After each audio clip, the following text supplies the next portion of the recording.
এই ভিডিওটা যদি আপনারা সম্পূর্ণ দেখেন, যে কোনো এলইডি বাল্বকে আপনারা গ্যারান্টিযুক্ত করতে পারবেন, ফুল প্রোটেকশন দিতে পারবেন। কেননা লাইনের যে ভোল্টেজ থাকে সেই ভোল্টেজ অনেক সময় হাই হয়ে যায়।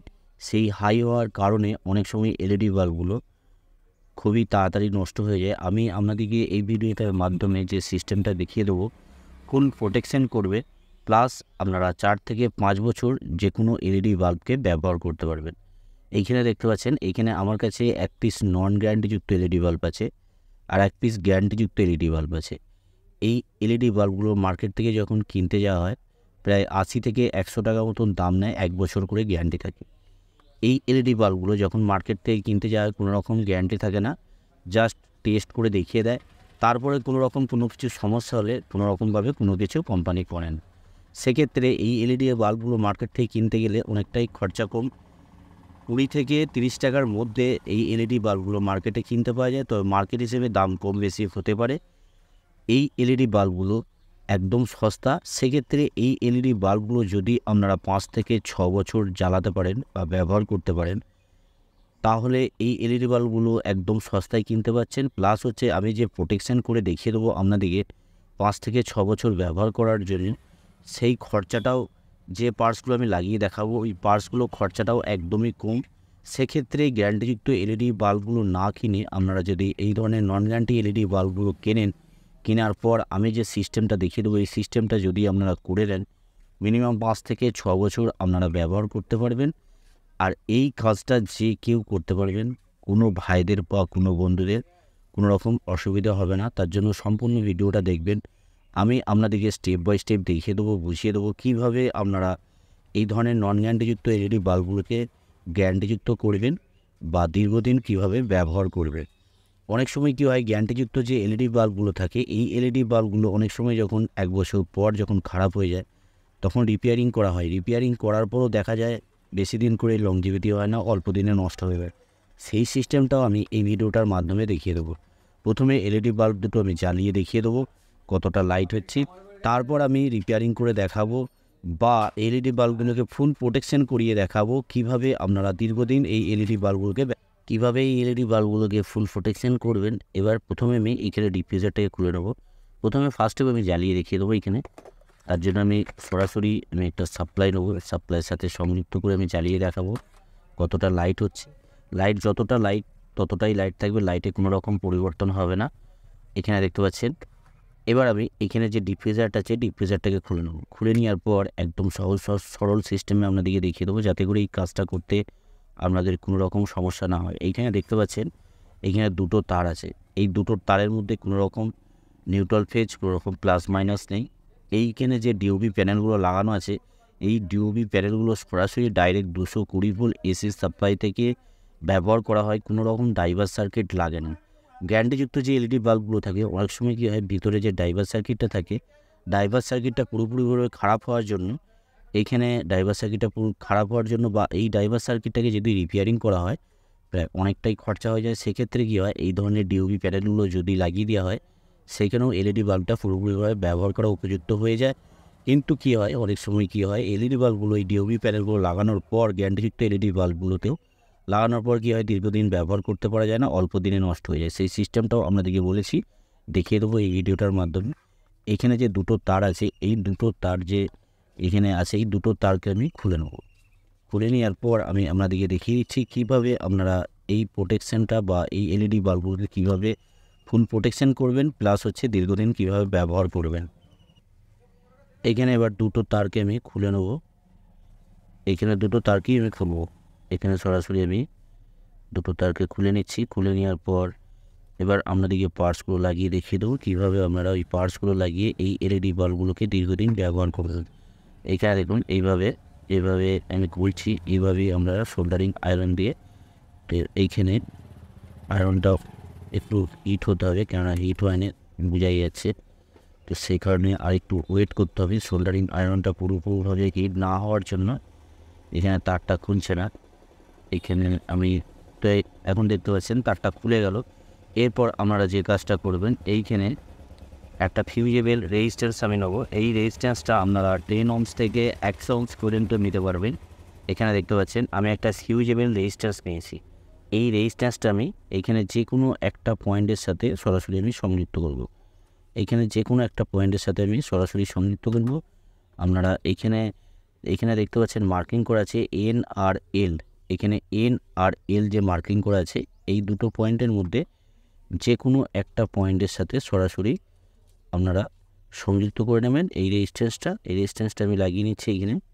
এখানে লাগিয়ে নেওয়ার পর এইখানে যে একটা তার আছে এই তারটাকে আমি রেজিস্ট্যান্সের একটা লেগের সাথে, তো রেজিস্ট্যান্সটা লাগানোর সময় কোনো রকম দিক নেই, আপনারা যেদিকে খুশি লাগাতে পারবেন।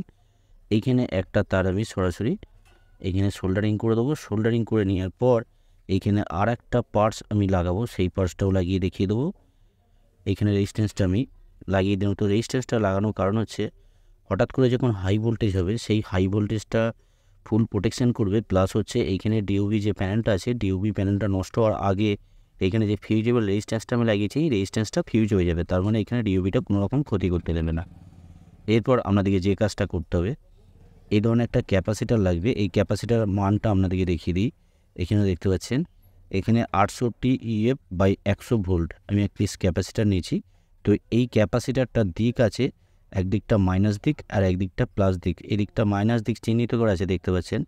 তবে এই ক্যাপাসিটারটা আমি এইখানে যখন লাগাবো কোনো রকম দিক দেখার দরকার নেই, আপনারা যেদিকে খুশি লাগাতে পারবেন, কোনো রকম অসুবিধা হবে না। তবে এই ক্যাপাসিটারটা যখন অন্য কাজে ব্যবহার করা হবে তখন অবশ্যই দিক দেখে ব্যবহার করতে হবে, না হলে কিন্তু সমস্যা হবে।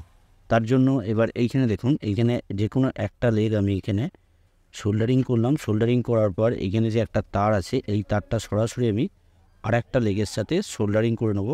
সোল্ডারিং করে নেওয়ার পর এবার আমাদেরকে দেখিয়ে দেবো জ্বালিয়ে কতটা লাইট হচ্ছে।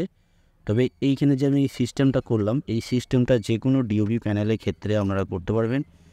এই ধরনের যে মার্কেটে ডিওবি প্যানেলগুলো দেখতে পাওয়া যায়, দেখতে পাচ্ছেন এই ডিওবি প্যানেলেও করতে পারবেন। এখানে দেখতে পাচ্ছেন 12 ওয়াটের একটা ডিওবি প্যানেল আছে আমার কাছে, এই ডিওবি প্যানেলেও এই সিস্টেমটা করতে পারবেন। প্লাস হচ্ছে এই ধরনের যে আলফা ডিওবি প্যানেলগুলো আছে এই আলফা ডিওবি প্যানেলের ক্ষেত্রেও করতে পারবেন।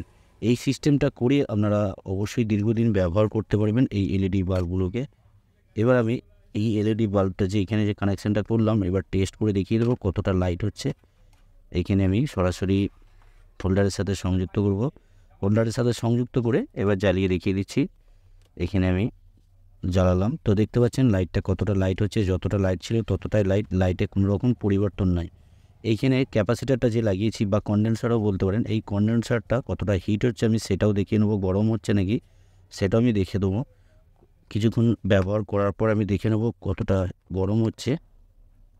এখানে আমি সরাসরি লাইনের সাথে সংযুক্ত করছি, তো লুজ কন্টাক্ট হচ্ছে তার জন্য এই সমস্যাটা হচ্ছে। তো কিছুক্ষণ আমি জ্বালাবো, তো এইখানে লুজ কন্টাক্টের জন্য এই সমস্যাটা হচ্ছে। তো জ্বালানোর পর এখানে যে ব্লিঙ্কিংটা হচ্ছে এই ব্লিঙ্কিংটা ক্যামেরার জন্য ব্লিঙ্কিং হচ্ছে, এমনি কোনো সমস্যা নেই।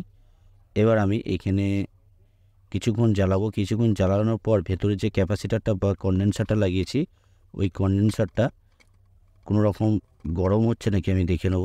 এখানে দেখতে পাচ্ছেন এলইডি বাল্বটা পুরোপুরিভাবে জ্বলছে। এই ব্লিঙ্কিংটা কোনো রকম এখানে এলইডি বাল্বটা কোনো রকমভাবে ব্লিঙ্কিং হচ্ছে না, এটা ক্যামেরার জন্য ব্লিঙ্কিংটা দেখাচ্ছে। এখানে কিছুক্ষণ আমি জ্বালানোর পর ভিতরে যে ক্যাপাসিটারটা আমি লাগিয়েছি এই ক্যাপাসিটারটা দেখে নেব এইখানে অতিরিক্ত গরম হচ্ছে নাকি। তো এখানে দেখতে পাচ্ছেন এখানে আমি হাত দিয়ে দেখছি কোনো রকমভাবে কোনো কিছু গরম সেইভাবে হয়নি, তার মানে এই ক্যাপাসিটারটাও লং লাস্টিং করবে। আমি আরেকবার ডিফিউজার না লাগিয়ে আমি আপনাদেরকে দেখিয়ে দিচ্ছি। এখানে আমি কিছুক্ষণ ওয়েট করব, ওয়েট করার পর আমি দেখে নেব ক্যাপাসিটারটা কতটা গরম হচ্ছে। কেন অনেক সময় অনেক ভাইরা বলে এই ক্যাপাসিটারটা বাস্ট হয়ে যাবে বা অতিরিক্ত হিট হবে। আমি কিছুক্ষণ চালানোর পর আমি আরেকটু দেখে নেব কতটা গরম হচ্ছে। এখানে আমি হাত দিয়ে দেখছি কোনো রকমভাবেই গরম হচ্ছে না। তো এই ক্যাপাসিটারগুলো যখন গরম হয় হাত দিয়ে রাখা যাবে না, সেটা ইলেকট্রনিক্সের যারা কাজ করেন সেই ভাইরা সবাই জানে। কিছুক্ষণ যখন ওয়েট করা হবে, ওয়েট করার পর এই ক্যাপাসিটারটা যদি গরম হয় তাহলে কিন্তু কোনো রকমভাবে এখানে হাত দেওয়া যাবে না। তো এখানে দেখতে পাচ্ছেন আমি পুরোপুরিভাবে হাত দিচ্ছি, হাত দিয়ে কোনো রকমভাবেই গরম হয়নি। তার মানে এখানে আপনারা বুঝতে পারলেন ফুল প্রোটেকশান কীভাবে এই এলইডি বাল্বগুলো করবেন। আমি আপনাদেরকে আরও একবার জ্বালিয়ে দেখিয়ে দিচ্ছি। এইখানে যে ব্লিঙ্কিংটা হচ্ছে আপনাদেরকে বারবার বলছি এই ব্লিঙ্কিংটা কিন্তু কোনো রকমভাবে এলইডি বাল্বে ব্লিঙ্কিং হয়নি। এই ব্লিঙ্কিংটা এইখানে ক্যামেরার জন্যে ব্লিঙ্কিং হচ্ছে। সেই কারণে এইটা ক্যামেরার পিছনে যদি বা ক্যামেরাতে যদি কোনো রকম লাইট ধরা হয় সেটা ব্লিঙ্কিংই মনে হয়। তো এইখানে কোনো রকমভাবে ব্লিঙ্কিং হয় না। এইখানে আমি আরেকবার হাত দিয়ে আপনাদেরকে দেখিয়ে দিচ্ছি, কোনো রকমভাবেই ক্যাপাসিটার কিন্তু গরম হয়নি। তার মানে 100% এই ধরনের ক্যাপাসিটার আপনারা লাগাতে পারবেন। এই ফিউজেবল যে রেজিস্ট্যান্সটা, এই রেজিস্ট্যান্সটা অবশ্যই আপনারা লাগিয়ে নেবেন। রেজিস্ট্যান্সটার মানটা আপনাদেরকে প্রথমেই বলে দিচ্ছি, আমি আরেকবার বলে দিচ্ছি। এই রেজিস্ট্যান্সের মানটা 10 ওহমস থেকে 100 ওহমস পর্যন্ত এই রেজিস্ট্যান্সটা লাগাতে পারবেন। এইখানে যে ক্যাপাসিটারটা লাগিয়েছি, ক্যাপাসিটারের মানটাও আপনাদেরকে বলে দিয়েছি। এইখানে ক্যাপাসিটার যে মানে আমি বলেছি সেই মানেই লাগাবেন। আশা করি আপনারা বুঝতে পারলেন কীভাবে আপনারা এই এলইডি বাল্বগুলোকে গ্যারান্টিযুক্ত করবেন। নন গ্যারান্টি এলইডি বাল্বগুলো সস্তা, এই এলইডি বাল্বগুলো মার্কেটে কিনতে গেলে অনেকটাই সস্তা। সেই কম দামের এলইডি বাল্বগুলোকে কীভাবে আপনারা বেশি দামের এলইডি বাল্ব হিসেবে গ্যারান্টিযুক্ত করে ব্যবহার করবেন সেটা আপনারা আশা করি বুঝতে পেরেছেন। বা গ্যারান্টিযুক্ত এলইডি বাল্বের ক্ষেত্রেও অনেক সময় এই ধরনের যে ডিওভি প্যানেলগুলো লাগানো হয়, এই ডিওভি প্যানেলগুলো লাগানোর পরেও দেখা যায় অনেক সময় বেশি দিন ব্যবহার করতে পারা যায় না, অল্প দিনে নষ্ট হয়ে যায়। সেক্ষেত্রেও আপনারা এই সার্কিটটা বা এইখানে যে পার্টসগুলো আমি লাগালাম, এই পার্টসগুলো আপনারা যদি লাগিয়ে নেন তাহলে অনায়াসে আপনারা 4-5 বছর ব্যবহার করতে পারবেন। ভিডিওটা যদি ভালো লাগে অবশ্যই একটা লাইক করে দেবেন, লাইক করতে ভুলবেন না। আর এই ধরনের ভিডিও পাওয়ার জন্য অবশ্যই চ্যানেলটা সাবস্ক্রাইব করে অল নোটিফিকেশন অন করে রাখবেন। আপনারা সকলেই ভালো থাকবেন, সুস্থ থাকবেন, নিজের খেয়াল রাখবেন। ওকে, থ্যাংক ইউ, ধন্যবাদ।